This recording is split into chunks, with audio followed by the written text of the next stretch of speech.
It's Healthy Tuesday on Your View. Welcome to the show. I am Murayo Afolabi Brown. As always, I never do this alone. I have the ladies with me. Hello. Hi. Excellent morning. How are you guys doing, Mariam? We're good. We're fine. It's just. How's your weekend? We're here yesterday, so today being Tuesday, nothing happened yesterday. Oh, of course. After the show, TVC had organized the International Women's Day event. So our guest was here, Hadiza Bala Osman was there as well, and she spoke. She's really a good speaker, quite brilliant. And she said something that really resonated with me. She said about women that we're not competing against each other, that instead, wherever you find yourself, use your circle of influence to pull the other person up, and that's how we all make it. Very interesting. That's good. Cool. How are you doing, Nima? It's grateful to God, very happy. I'm resolving all the issues that I said happened last week, little by little, and I must say again, because I spoke to a group of women, about 100 and something thousand of them belong to a group on Facebook, Muslim women called Sisters of Jannah. And I've always looked at that group and thought, I can't deal with this number of people. And this year's World International Women's Day, Nima was supposed to talk to them according to the administrators, so they reached out and I spoke to them. And the issues around women that I felt we should talk about were one of this, pulling each other up. There's something I noticed that I think women do. Yes, you don't have to get along with someone, but never bring that person down to shine. So I addressed it and I felt I didn't push it home enough. Watching the video again yesterday, I think I hit it enough for that to be understood. So I just felt good. Cool stuff. How you doing? So cool this morning. What's happening? Yeah, I know. Everybody's so nice and quiet. I know, like, I'm like, let's wake up. All right, wake us up. Wake up, everybody. What's up? I'm good. I love your hair, though. I'm sorry. Thank you. So, And I know you're selling now. yeah. There's no business this man doesn't do. Hey. Oh my goodness, there's nothing. Well, I'll be counting it for you. Go ahead. I'm listening. You know Dangote, that's your uncle. How many businesses are you doing? That's the idea. So I got a lot of messages from fans reaching out to us, appreciating us, celebrating the International Women's Day. Said, please make sure you greet Morayo, greet Miriam, greet Nima, greet YK. You guys are doing an amazing job. You are such an example, and I'm like, okay. I got lots of those messages as well. I don't know about example. I just know we're doing what we do. and all of that. So thank you so much for seeing us and appreciating us. We love you too, and we hope we can impact positively. You know, yesterday's show, I really appreciated Hadiza coming, and I've always been one to, I try to tell people that I honestly don't believe that women pull each other down. I strongly don't believe that. I just feel it's just misinformation. We don't try to seek to understand each other. So I think that's the problem. Not because anybody, I personally don't believe anybody who intentionally wants to pull somebody down. It's just you don't understand what is going on. And I think when we seek to understand each other, you don't have to, just like you say, you don't have to like somebody, but understand where she's coming from, what the circumstances around it. Once you do that, you understand empathy, you understand that she doesn't mean you bad. She means you well, but just that she's got to do her thing. You know? So everybody wants to respect everybody. And why you say something, stay in your lane. Once you stay in your lane, you'll be all right. So once we start, so I'm one of those, but I'm still putting my thoughts together on that because women, we truly support I don't each other. understand that stay in your lane. Yeah, and we'll talk. Stay in your lane. We'll come to stay in your lane. But the other part I was going to say was that one thing, Tokwe mentioned it yesterday, that I didn't really have a mentor, which I think is important. So I think women also, we need people who are slightly older than us. Find those people that are slightly older than you. You'll be surprised. It helps you. Sorry? That is a disservice to your mom. No. Of course, your mother is standard. Your mother is standard. Your mother is There's certain things in career, there's certain areas that you still need that guidance. So always find that person because someone who has gone ahead of you. It doesn't have to be a woman, but the point is that it's always good to be a woman so that the certain things that you go through, you can actually share and relate with this person. But it's a conversation for another day. Let's not, because the only thing trending in Nigeria right now is SLS. Yes, but we'll come to that. But first, we have to celebrate another woman, Ngozi Okonjo-Iweala, our former Minister of Finance. She's now been appointed a member of the Advisory Council in South Africa, and that was appointed by the President himself, and that's quite an important feat. Let's give her a round of applause. She did the disclaimer that she's not head. Yeah, she's not the head. She's not heading, she's a member. For me, this is amazing. So apart from just being a woman and Nigerian and just, shining our lights expatriate abroad, I like this new African unity. You take a Nigerian work in South Africa, amazing. So we're African citizens and we're one. Yeah, Nigeria, Uganda, wherever you are, we're one. Okay. All right, let's go on a break now. We come back. The only thing in the paper that I say is El Sellers, but we'll just try to find other stories. Stay with us, we'll be right back.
Thanks for staying with us. So, The Punch, starting Ganduje, the thrones banishes Sanusi, appoints Ayo Bayero's son as new emir.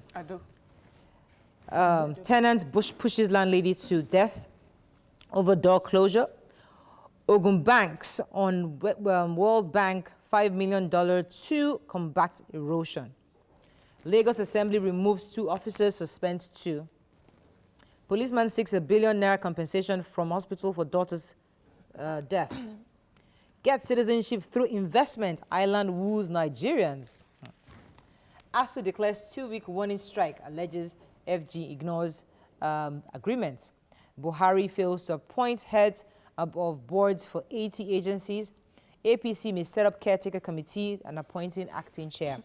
Let's start with the human interest story here. This landlady that was pushed to death. It's a very painful story. A 56-year-old landlady in, I want to get the area, Palm Grove area of Shomolu, Lagos State, had an agreement with the tenants because they realized that they had thieves always getting into the compound to rob them.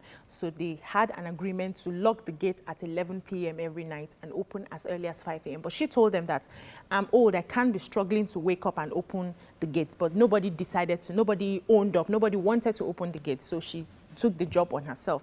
Now, this particular day, the Latif, that's the one of the Sahid Latif, one of the tenants, was going to work that morning, and I think he needed to leave earlier than usual. So he kept banging at her door, and when she came out finally, when she didn't come out immediately because she was struggling to get out, but then he decided to break the gates, and then the landlady came out and held him that you can't break my gate. I'm going to get the police to arrest you. He just pushed her on the chest. She fell down and slumped, and that was how she lost her life. So the family is really in pain at the moment. Let's talk about the policeman that actually wanted to... So there's this policeman, his name is Sergeant Sebastian Alumona, and he's petitioning the management of Alex Ekweme Federal University Teaching Hospital in Abakaliki. He had taken his 6-month-old daughter to hospital in February 4th, I think, and it is alleged that she was administered a wrong medication in quite a high dose, and minutes after she was administered that drug, she started foaming in the mouth,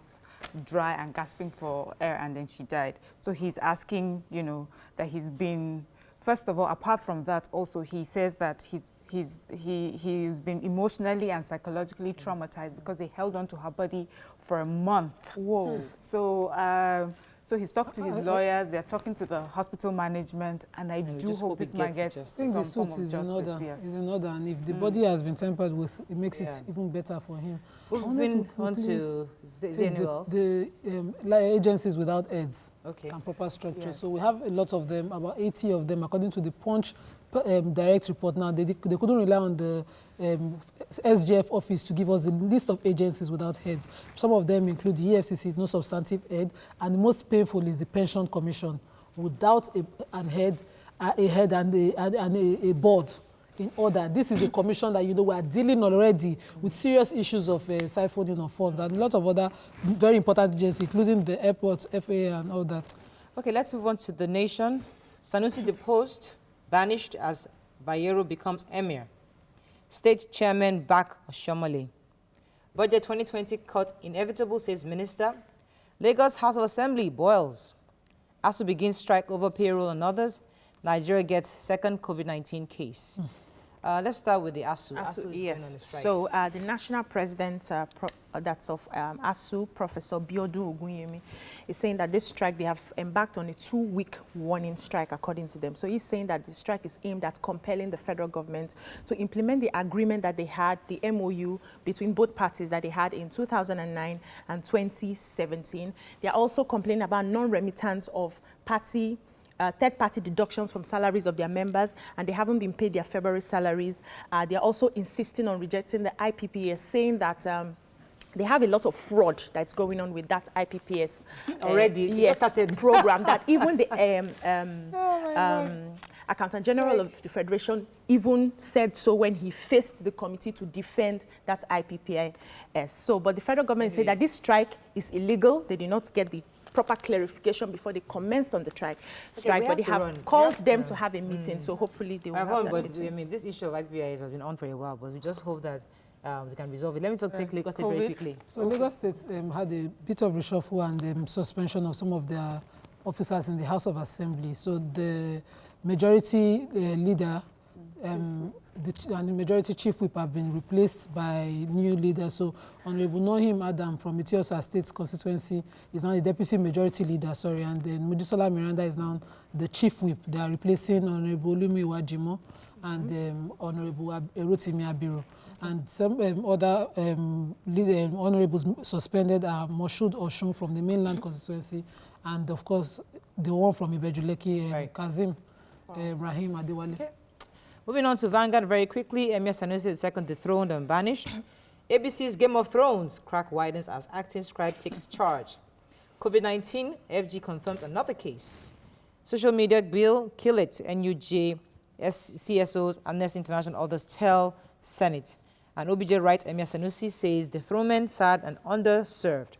Let's talk about COVID-19 for a moment. Okay, so there's a second case of a Nigerian in Ogun State that has been confirmed that he has COVID-19, the coronavirus, State, and this person is one of the people who interacted with the index person, and they said he didn't show any clinical symptoms, but because of that, the Ministry of Health is going to make sure that all those who are already on the watch list from being in contact with the Italian will also be checked. Yeah, I'm glad that this is someone that's already been quarantined.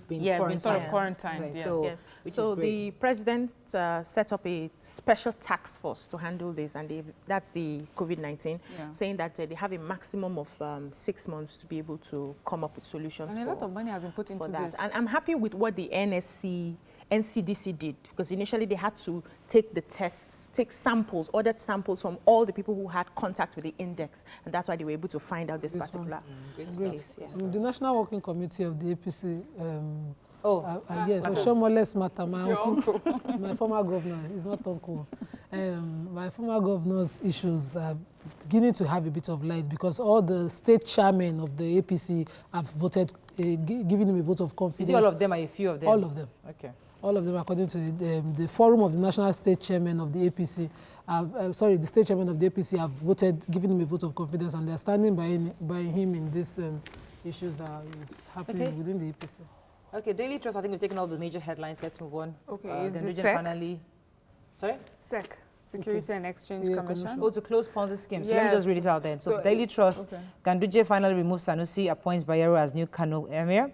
SEC to close Ponzi scheme, prosecute promoters, and FG confirms new case of coronavirus. Yes, so SEC is just saying that they are maintaining that all these Ponzi schemes, all these money doubling agencies are illegal, and they are working hard to clamp them down. And also, this was said at an event where it was, SEC is doing a lot to also educate investors about the legal and better ways to put their money, and that's it, just information for Nigerians. I really wish that they could name some and tell us clearly. Can't just give us blanket statements. Let's just read the headlines. Nigerian Tribune, Emir of Kano, House Sanusi walked into dethronement. We talked about coronavirus. Okay, let's find a story we've not taken.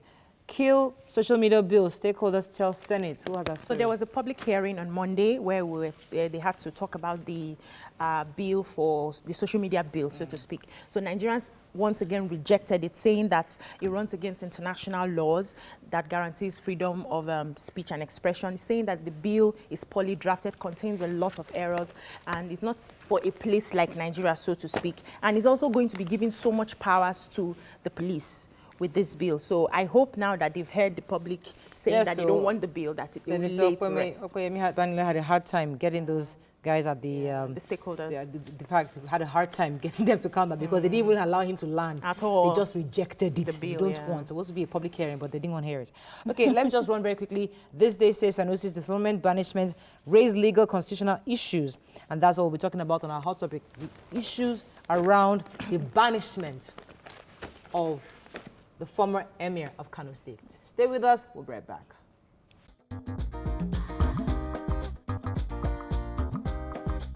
Stay tuned. Your View will be right back.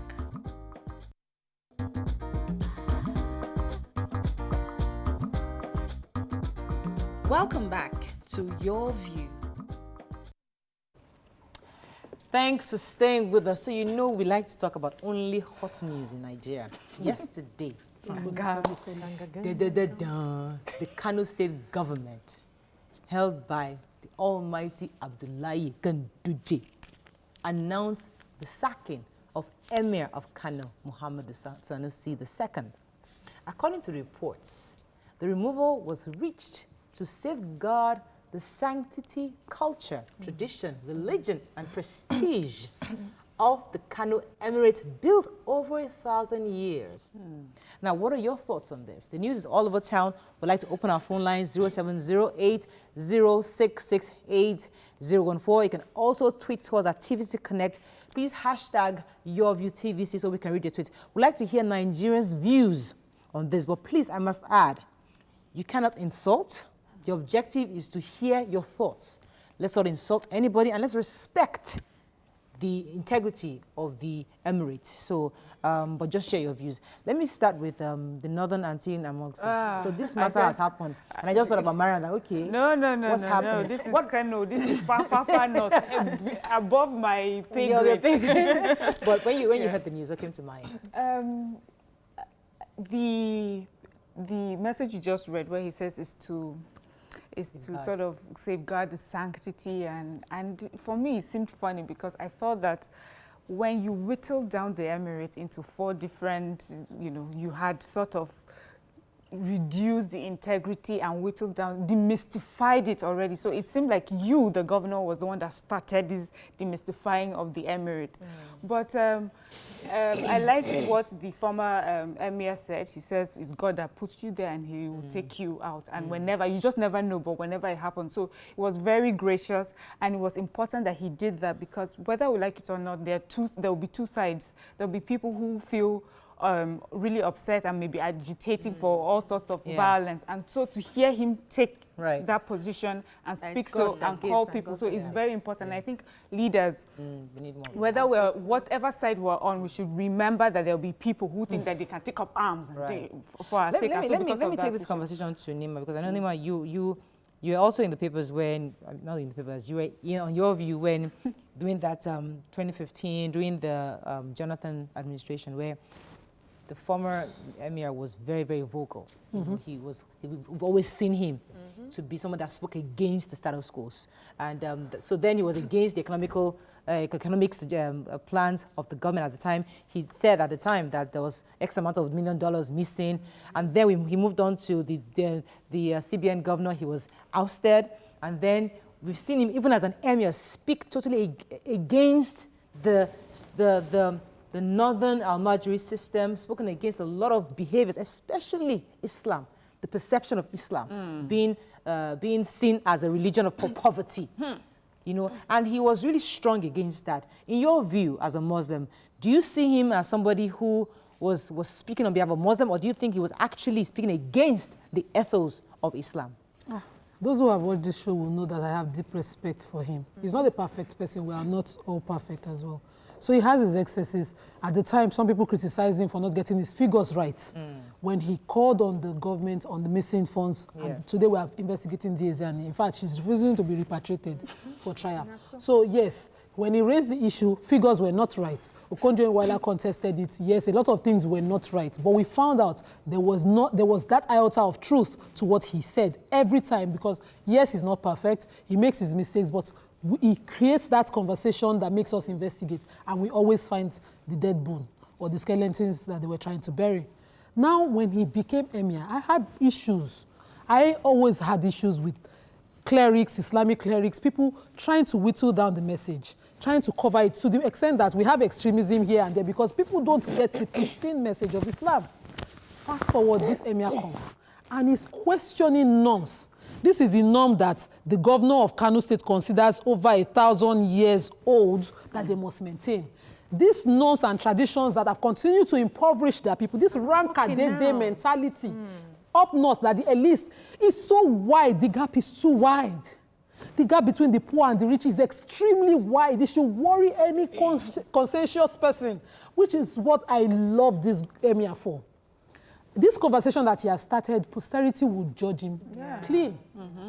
Unfortunately, the people of Kano cannot question what they call constituted authority. And their House of Assembly, who is supposed to represent them, cannot even investigate allegations of fraud when we have visions. Right, So I am appalled at how it's easy. But then again, the history of Nigeria is such that our indirect system of governance that the British used whittled down our own authority and put us under a constitution. So they now have let's go to, because a lot of people are speculating that it's because of former emir's insistence on educating the northern child. But recently we saw that Ganduje actually, he cleared out the Almajiris from the he's using the policies. He's using the policies. So it's not as if he's totally against educating. He's not against that enlightenment that we're talking about. He actually is for it. So it's beyond, because I don't also assume he's against development, enlightenment of that his region that is causing simply that. Let's put it like this: simply that the emir achieved something. This conversation, the changes that Ganduje started doing after he won second term at all costs, is what's part of what the emir aimed to achieve. At all costs is very, very heavy. At all costs. No, he lost now. Yes, we know. It was a rerun that made him win. These are facts. We're not accusing anybody. Thoughts on this. When this news came, what came to mind? When I heard, I felt bad because Sanusi has always been a man I admired, following him, from CBN days. He's very intelligent, and he was someone that every time he spoke, I always saw a true leader who put the interest of the people before him. And when this happened, the first thing I told myself was, could it be that he must have, touched on some nerves and they're trying to find a way to take him out? And there were a lot of conspiracy theories, flying all around, that he's speaking up against the cabals, the strong net, because the truth is, some people have said that most of all these Almajiris are actually doing it more like a business, making money for the heads that send them out. It could be. It's just a conspiracy theory. So could it be that he has, frayed some nerves in that area and they're trying to say, okay, who is this person? Why are you talking about this? This has been on. This is the tradition. We want to uphold this. But I want us to look beyond him as a person. I want us to look at the issues that he's bringing to the fore. Is the North impoverished? They are. 80%, he gave the numbers, statistics as well. So when we look at those issues, are those children supposed to be in school instead of begging? So those are, the governor will tell you that's not the reason. They won't tell you the reason. I'm just saying conspiracy theories. So these are speculations. Yes. But I mean, again, based on what they have said, he has actually just denigrated the sanctity of the Emir Caliphate. That's pretty much what we're told. But what does that mean exactly? Is that not attending the meetings? Yes, and the functions. He doesn't obey the governors or functions without any justification. But the question is that enough to oust an Emir, one? And number two, the issue of banishment. We'll not talk about that. We'll talk about we'll talk about banishment a bit later. But is that enough? Yeah. In your view? So we know that he was being Witch-hunted? No, not witch-hunted. I mean, there are so many cases of fraud against him. Investigations. So investigations of fraud, how he may have misspent monies and things like that. So which he has responded to. Exactly. So when I heard that he had been dethroned, I thought evidence had come out Yes. to show that this man has his hands in all sorts of money. But to hear that it's about functions and not showing up. So, of course, people will come up with different theories because it goes to show that, well, we really do not have anything concrete, strong or concrete. He may not have done anything bad, but we had to find something. It just reminds me of how they had to look for something to crucify Jesus. Not because you've done something wrong, but you are stepping on toes. Yeah, you are it's saying time things to you're go. not meant to say. But what I love most about what this man has done is, you may have taken him out now, but he has sown a seed. He has sown a seed at the grassroots. You know, a lot of times when people talk from a position of, like when you're in a high position, people are at the grassroots it's like you don't relate to who are you that you're talking all the way from the top. Do you know what we're going through? But being an emir, he has related with the grassroots. He is speaking their mind. They know that he lives with them, he understands them. So when you take him out, that seed of questioning authority has been planted. We have to go on a break, but when we come back, we'll talk about the issue of banishment. We'll talk about his daughter. His daughter had a speech, and she said, listen, my father would actually give up the throne for his integrity. conscience. Yes. Stay with us, we'll be right back.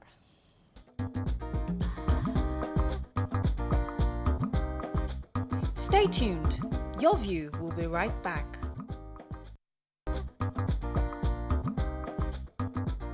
Welcome back to Your View.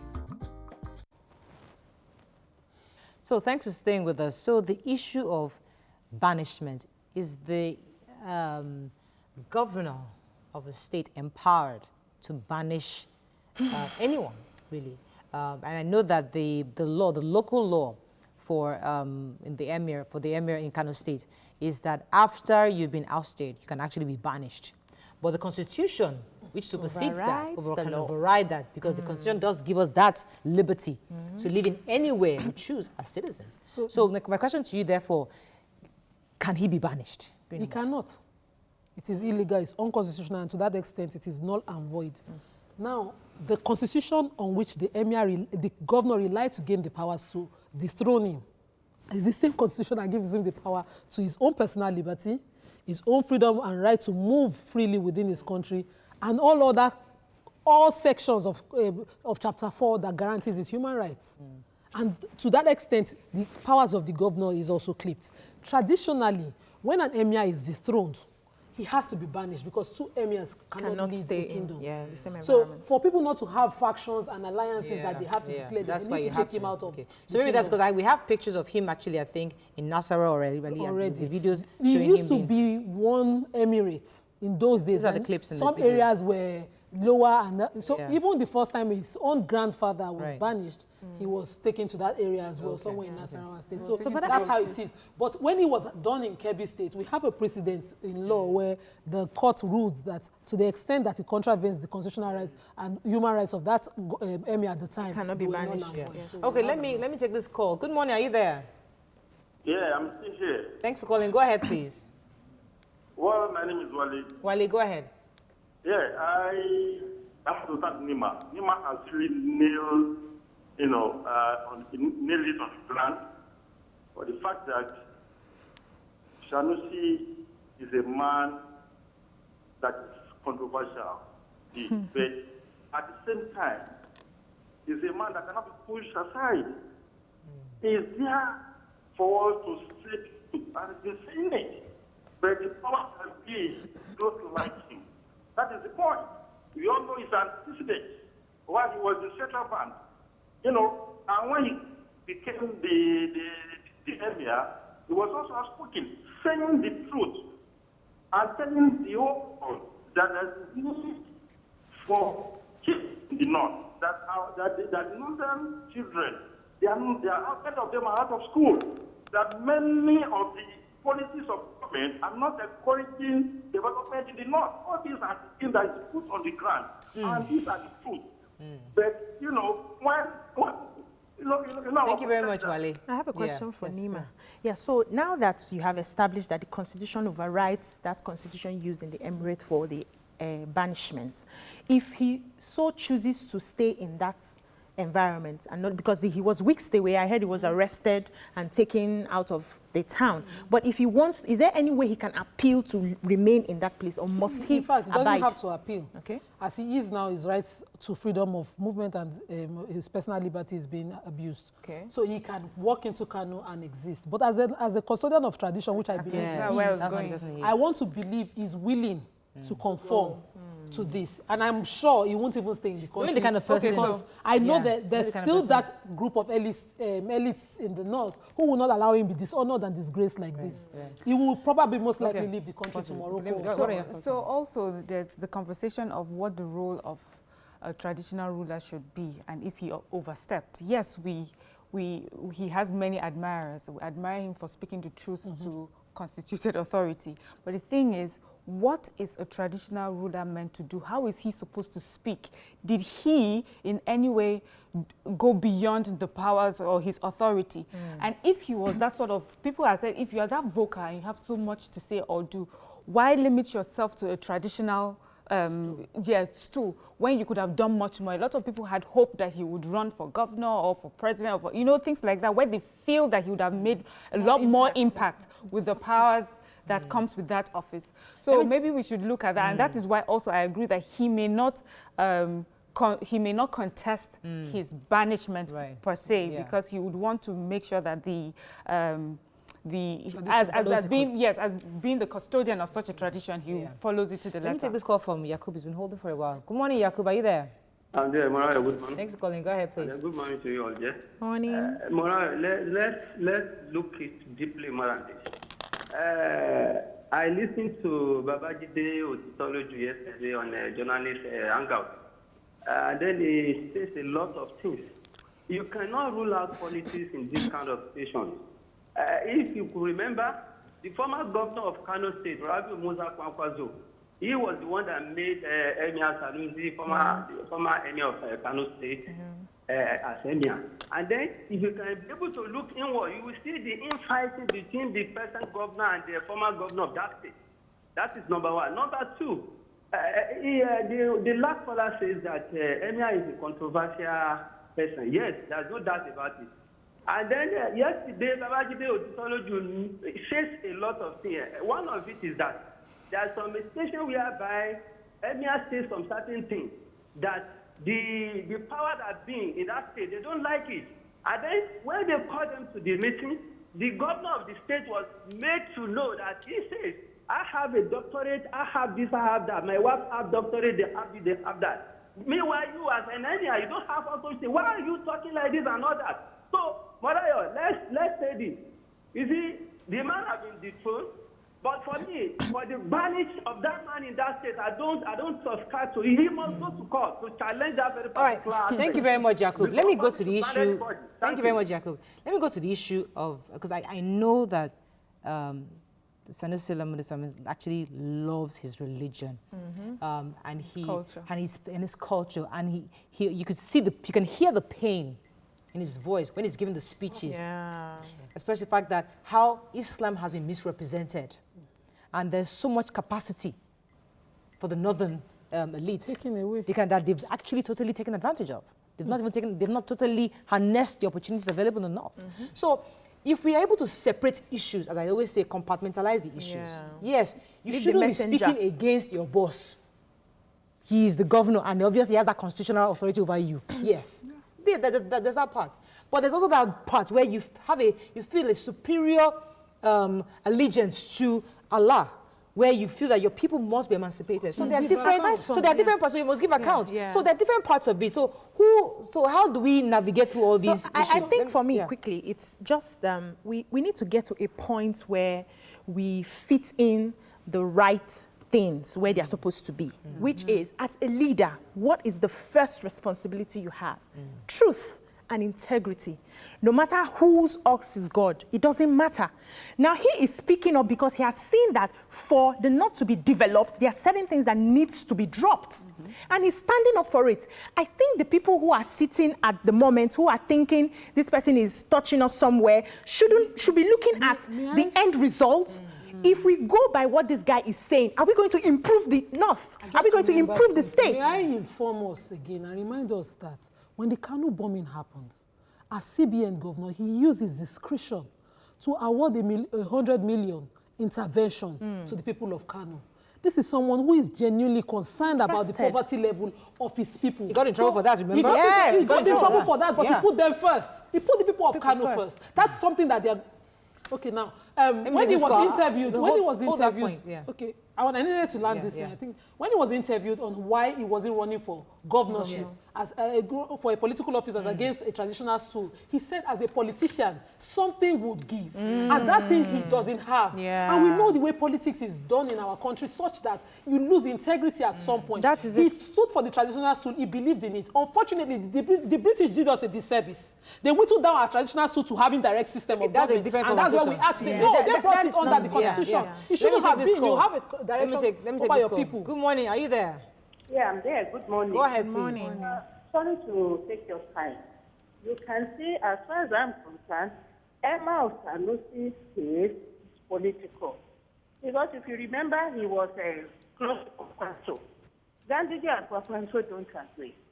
Not only that, at least I haven't worked with Emir of Kano in CBN for more than 6 years.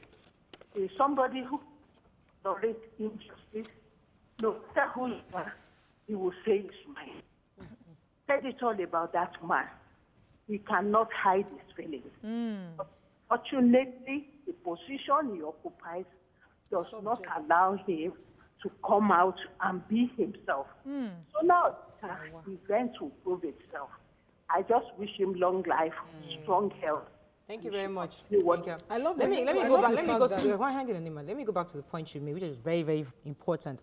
The fact that this is... I lost my train of thought.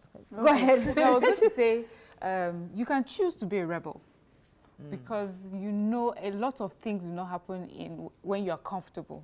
So you can choose to be that and bear the consequences. And he, from the very beginning, and that was what he stood for.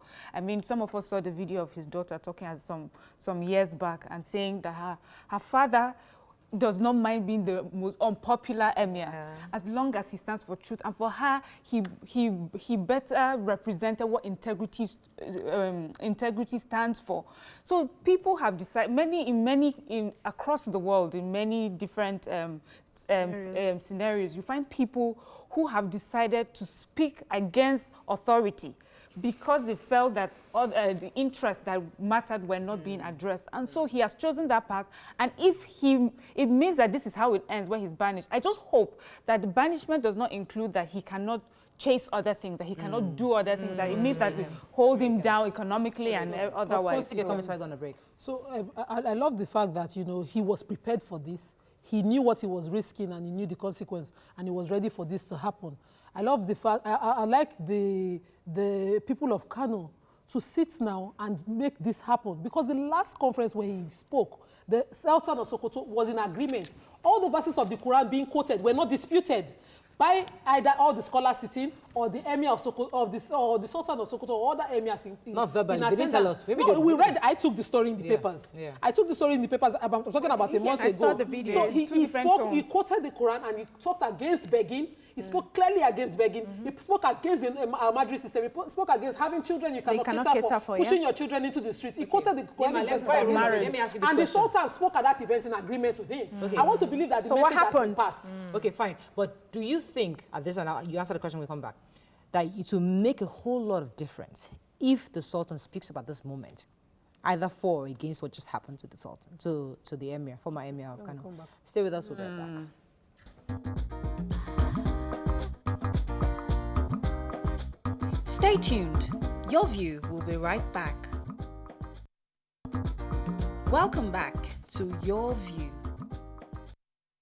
Okay, thanks for staying with us. So, what I wanted to achieve also, okay, callers been waiting. Go ahead, please. Thanks for calling. Are you there? I'm there. Go ahead, please, Garba. Yes. I'm an first-time caller. Welcome to the show. Thank you very much. To be honest, to be sincere, I'm a Muslim. And I stand what Emir said. Former Emir Sanusi. He always said the truth. That's what people have said. No matter what, you fear only your God, not a human being. Forget the trust, they take the trust, but they cannot take your faith. Just if you stand before God, that one will defend you. You can take it from, you cannot take it back. And when you think concerning girl child education, come what Islam teaches us. Islam, the best said that it's enslaved no one. That's the fact. And you keep on saying it, and you stand for the truth. I'm from northern part of the country, and I'm not happy. The way what is going on in the north, and he's saying the elite in the north. Look how what is going on. We are going, we're not doing the right thing. So everything that happened to Elias, you see, and I think that is for good, for our own good. And now, let me tell you something, Malayo. If you see his sympathizers in Kano, the way they are crying to open in Kano, that he's giving them food every day, morning, evening, and night. Children, women, widows, and even within the Emirates, they are salary there before. If you have to come for them, they have their salary. Let me add to that. There's a verse of the Quran that says that stand up firmly for justice against your kith and kin, even your next, your blood. So what the Emir has done is commending the Emir for standing up against that. You know, you're accountable to God. Yeah. You should stand for the truth. And these are obvious ills that no northerner would disagree with. But the fear of losing that ranking, you know, which is why I suspect that no ruler, in the Emirates or the Caliphate will speak against this dethronement for fear of losing ranking. Let me let you go first. Yes, I'm even afraid of the strength of the Emirates in the affairs of the state, so to speak, because this has just happened with a governor, you know, ousting the emir. It could happen tomorrow that another governor comes up in that position and decides, so I don't like this Bayero guy and I have to take him out. So how does it affect the consistency? I'd like to wrap up on that because we have to run. But my final thoughts or comments on it is that my question is, do we need a constitutional review to strengthen the traditional rulers? The reason I say it so, because we've all agreed on this table that they're the closest to the people. Yes. And the fact that they are continually living under fear, knowing that no matter what I do, I can go. This governor has that constitutional right over me. Do you think while we're doing a constitutional review, while we're clamoring for constitutional review, that should be part of what we are looking to have? I said with the former emir's position is because he represents many good things. So we're here but there have been occasions where we have said, traditional ruler, stay on your lane. Because we're not Don't seeing anything put your mouth positive, in what it does not concern you. But because of the person. And so we need to be careful that if we change things constitutionally, what it will mean, they say rain falls on both the just and the unjust. You do not want to put in a law that empowers people who may not be in such a way, who may not be of people of integrity. So what I'm saying is that I think the way it stands right now is fine. I really think so, but that because if we were to look at it, we need to look at it across board. Except if we keep it for like top, like the first class emirs and the look at let me take this call. Belinda, I think, you've been holding for a while. Belinda, are you there? Good morning, ladies. Morning. Good morning. Thanks for joining us. Yeah, I looked at my phone and it seems I have dialed you 211 times. Whoa! Oh my God. To be on air. So I want to talk about the emir and the deposed emir. Yes. And he is somebody who should be the kind of leaders that we should have in this country. Yeah. People should not be boxed into a corner, stay in your lane, don't speak out. He spoke out about the problems that he saw in his environment. In the north, they have this problem. In the 2006 World Bank report shows that 87% of northerners live in abject poverty. And he spoke against the kind of culture that makes people poor. I mean, I went to the MS Palace in 2019, and I saw outside the palace a lot of people, young, able-bodied young men, sitting on the floor outside in the sun, not even inside the palace. When we finished with him, you know, the words of wisdom he gave us, and he's a very intelligent man. And then when we came out, just to get into our buses, all those young men sitting outside came after us and were soliciting for money. So if you put all these men to work, this country will be a rich country, which is what he is trying to say, which is what he's been clamoring for. Thank you so much, Belinda. I think we can end on that, but thank you very much. So we can only wish him the best. We continue to monitor what he could. At least, thank God, this banishment could not will not stop him from going into other things, endeavors. So we'll look out for him. And at least right now, he probably want to be his family alone. And his daughter went, oh my goodness, you guys need to go and watch that speech. Any man that sees that speech knows that you find that you're fulfilled. If God calls you home today, you know that you have a child that has really done well. And I think it's something that we Nigerians that watched it, we're proud of her, and we saw her father is proud of her. And what's her name again? Is it, I can't remember her name, but she did her father proud with her speech. And she even sent a tweet recently, they're saying that, please, we didn't die. Yes, so no condolence messages. Send us condolence messages. They did not die. They've only been dethroned, and their family is coming together. Let's go on a break now. When we come back, we'll discuss the importance of conservation plants and animals. Stay with us. We'll be right back.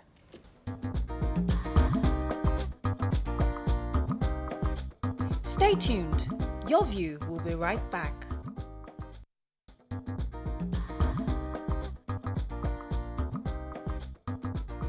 Welcome back to Your View.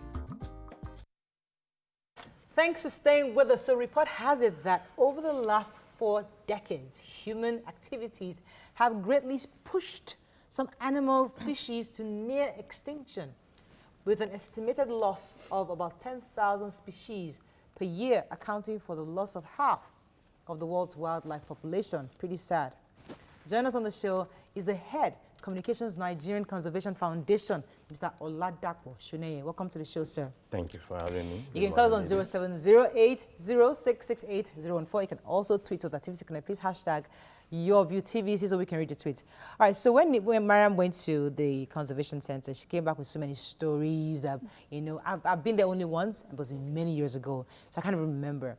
But she was really impressed by the wildlife and the knowledge, the wealth of knowledge she got. And that's one of the reasons I wanted to bring you on the show.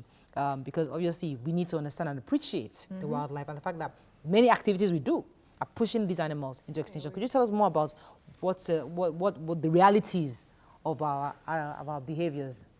Okay, let me first talk about my organization, Nigerian Conservation Foundation, established about 40 years ago. So this saying that a man at 40 that is not wise will remain foolish forever. So if we have done a fool at 40 is a fool forever. So if you are not wise at 40, it means that you remain foolish.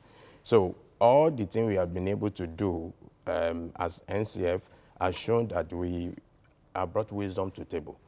And we want us to continue in that wise. So what is the message? Primarily conservation. We've been creating awareness about environment conservation.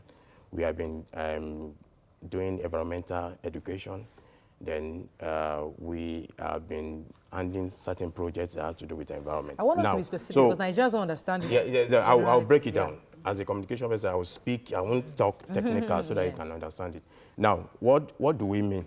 You know, sometime I was somewhere and somebody was saying, who actually studied environmental science in school, and said to me that issue of environment is not interesting. And because we don't really know what impact it has on us. I stumbled on a quote yesterday. Somebody said, environment is not an inheritance from our forefathers, but rather a loan from our children. It means that the environment we have found ourselves, or that we have, the nature has bestowed on us, is not something as if we inherit it.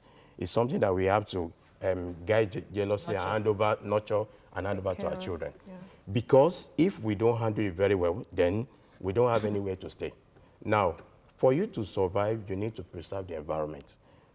A very simple one I would take is the tree. The plants we have absorb carbon. So when I say carbon, for instance, the exhaust that come from the vehicles, from generators, and those are carbons from industry and all those things, all those smokes that go up, they're carbon in science. Now, the trees we have, the plant, they absorb those ones so that we can have oxygen. We can have, but when we keep on cutting trees, destroying this, it means that we don't have anything to absorb it. May I ask it in, okay, let me just ask it in a way that I feel the layman may understand. A lot of people think this conservation conversation is an elite conversation. People that have money, so you are caring about trees in your house. See, I want to farm my land and I need to eat.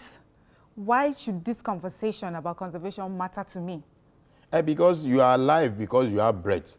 So if you die, so how do you farm? And you cannot survive if you don't have air to breathe. So, and it's not just breathing, not just taking in air, it's to take in clean air. So in doing that as a farmer, what would you tell me to do? So I am conserving as well as farming to feed myself, yes, to survive. I know that it's not all lands in Nigeria are under reserve, like the Lekki Conservation Center, that you cannot go there to do so. It's a reserve, meaning that the wildlife, the plants are not there, they're reserved. You can't do anything with them. There are some lands that are available for people to farm. In fact, state governments are making lands available for people to farm. In those lands you are farming, you're not expected to cut the trees that are there. You can farm and see. So even the plants, when you say you farm, you cultivate the ground, you will do it in such that you come back to meet the land useful for you. Okay, so how I want us to be a bit real here. How possible is conservation with what we have on ground in terms of civilization? We have a problem of overpopulation. People need to live in houses. Bridges need to be built. You know, we have to be able to survive the environment. There's a lot of construction going on. We need space. The truth is some people still don't have years. Urbanization is taking over. So how possible is it for us to be able to conserve at the same time, you know, be in line with civilization? Let me say that Nigeria is blessed with people. Those of you on the table, I believe that you're very educated, and a lot of you have traveled abroad. So we see how things are done. If this country develop, for instance, Germany and others, the FAO says recommended that each country is supposed to have a minimum of 25% of its forest reserve. We don't have that.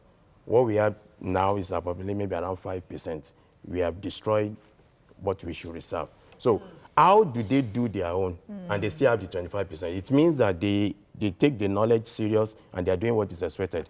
Sometimes when you want to do construction, especially the major projects, you do what we call environmental impact assessment. That was one of the problems we had with a state government at the time when we went to construct a flyover bridge, that we said, okay, the EIA that was developed, you need to implement it. Some of them will do it, but they don't implement it. We are not saying that you should not construct. Okay. We are saying that let us do it sustainably. For instance, I have a piece of land I want to build. So within that plot of land I have, I also have a space that I have a tree that I plant. I have little plantation, vegetation, and others. Because when you emit carbon, these are things that we absorb the carbon. So that's a simple thing. Okay, so since now we're below face Africans, the quick face, how can we promote? Because in those days, cash crops were serious of serious importance to farmers when we were agri-based. Just the way these cattle rearers would die for their cattle, an average farmer would die for his cash crop. Now we're promoting green, going green and everything. If we could just be giving seedlings for, you know, proper cash crops like cocoa, you know, anything that we can export for exchange, maybe people would love and understand it because and be part of it easily. Or don't you agree? Yes, I am aware that government is making, doing, apart from giving loans for farmers, making lands available, they're also giving some seedlings. I'm aware that is purely agriculture. Also, part of the project we do, that one that we have completed like Calabar, we go about giving people seedling or some things to plant, and then we do teach them on some of the animals that you can domesticate. Because we are also dissuading the mind of the people for going into the forest to go on killing, hunting, you know. This thing we say that people want to say they want to eat bushmeat. That's also... We should save the bushmeat. Yes, we should save the bushmeat. Because, for instance, if you end up killing all the animals, there's nothing for history, there's nothing for heritage, there's nothing, you know, for the ecosystem. They reproduce, but do you know the rate of reproduction? Do you know how we go into the forest to kill all this, how we hunt? When you travel, you see it along the road, people begin to carry, come and buy bushmeat and all this. Let me ask you a question. Are you advocating that everybody should plant a tree? Because I want us to be clear on what our message is. Yeah. It's important that we all plant a tree. Because I know the former governor Fashola was tried. There was this tree planting initiative then. I think you also got involved in some last year. So plant tree, that's one. Number two, the issue of animals. Many of us we're in Africa now. Every animal is a witch. Cats are witches and everything. Not every animal. How do you advise us? I mean, you've said the bushmeat, stop killing bushmeat. What other steps can we take? Which ones can we domesticate, and which ones, and how do we conserve the ones that we have? Wildlife. With the wildlife that we have. If you see chicken and kill chicken, nobody's going to arrest you. Okay. There are some animals that are allowed, you know, that you can easily get, like all those cow and others, you can easily buy and others. Right. But when you begin to go into the forest and begin to kill, that's the problem. That's the problem. Because we have what we call endangered acts. Endangered species acts that is there. Although some of these laws, it's not only that one. Even in Lagos State, I have found ourselves that certain laws that are not really being implemented, or there is no proper monitoring or something. So stop eating bushmeat, pretty much. Yes, that's what minimum. Yes. That's message. Now, we have. Okay, as a lawyer, she has something you can. Well, she has had now that you have to stop, and the reason is because we don't know the rate of killing. We don't know how many you have killed within 1 month and those ones. So if we end up, and for instance, there was something I said somewhere. I was somewhere maybe last week or so, and I told them there was a species of lizard that was discovered at Calabar. That species of lizard was named after a professor. They have not found it anywhere. Wow. The popular Ibadan malimbe was also discovered in Ibadan. That is a species of a bird called malimbe. It's all over the world, but there is one particular one you can find that was first discovered in Ibadan. If they have killed that, how would they know that they have the species? Let me take this call from Bimbo. Has been holding for a while. Bimbo, are you there? Good morning, Mariah. Good morning. Go ahead, please. I'm not going to talk about the conservation. Okay. I'm talking about Sanusi. It's your view, let it count. Anyway, to start with, I'm Yoruba and I'm Christian. And I don't think I've been to the north. Okay. So when you have people like us supporting Sanusi, then you know it's his word that's resonating with all of us. I think the constitution needs to be, they need to amend it somehow. Because when you have a man with such integrity, everything about tradition or is... Ooh, oh my God, Bimbo, do try to call us back. I have a question for you. I just wanted to ask you a question about the conservation. There was a particular, when I came, you talked about a certain vulture that is almost extinct, and the role it plays in nature. Oh, that's good. You know, they mentioned cat as a mother, they said they are winches, you know. We did a documentary, and we did Voice Pop, and we discovered that we asked people, what do you know about vulture? What can you say? People say, vulture. That's, you know, growing up, you always want to say, you know, see, vultures, they may not look nice, they may not look beautiful as you are. Nice. But the truth is that vulture is a species of bird that carries out an ecosystem service that no other bird can do. What do?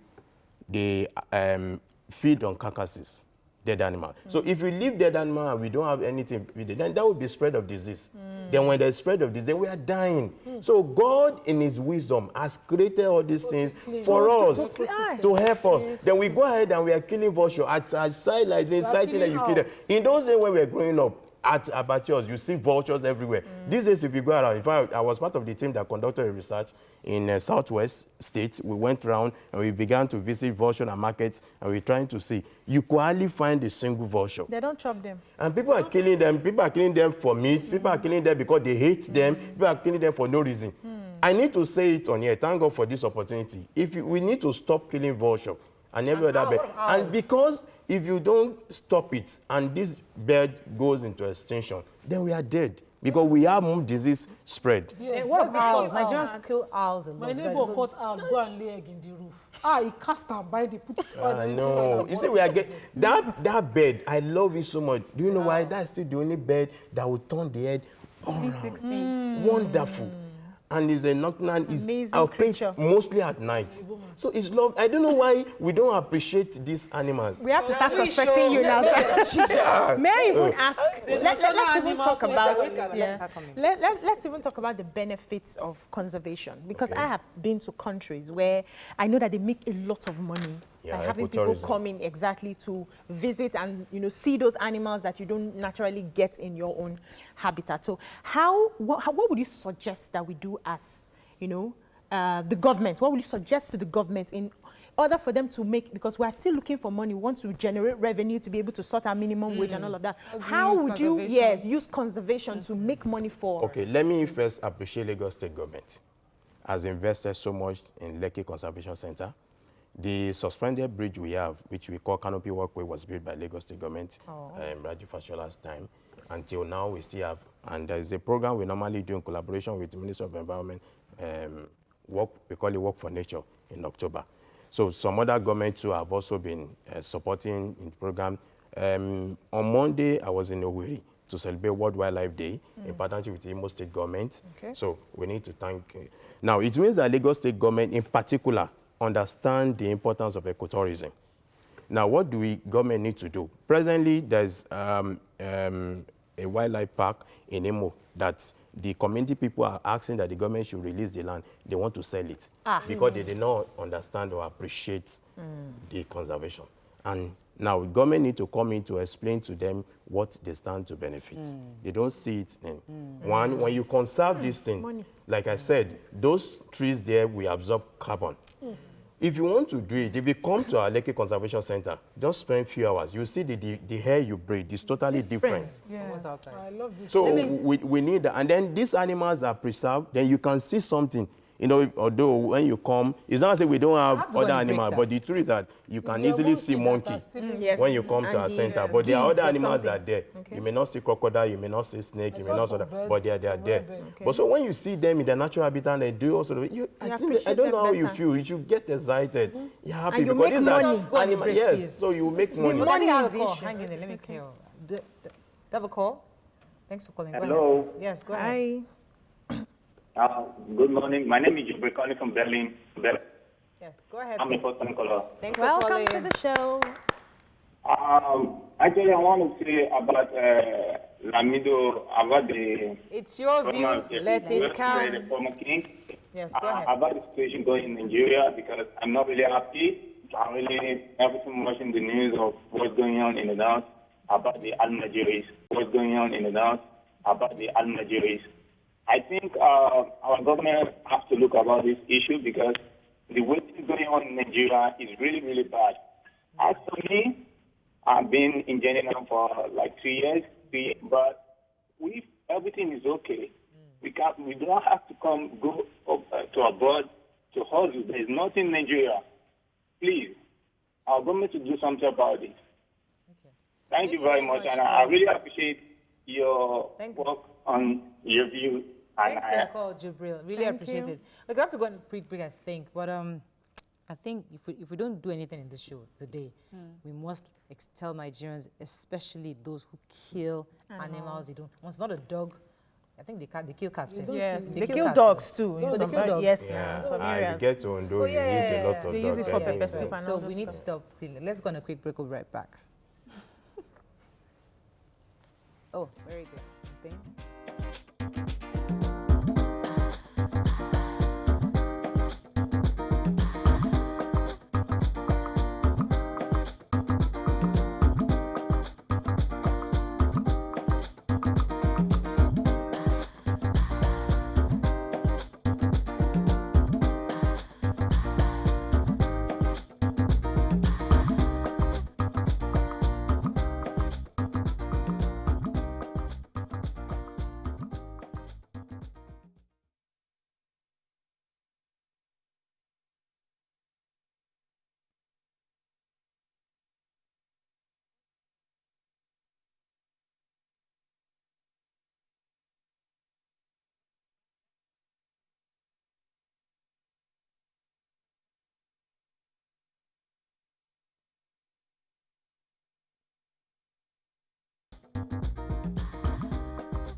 Welcome back to Your View.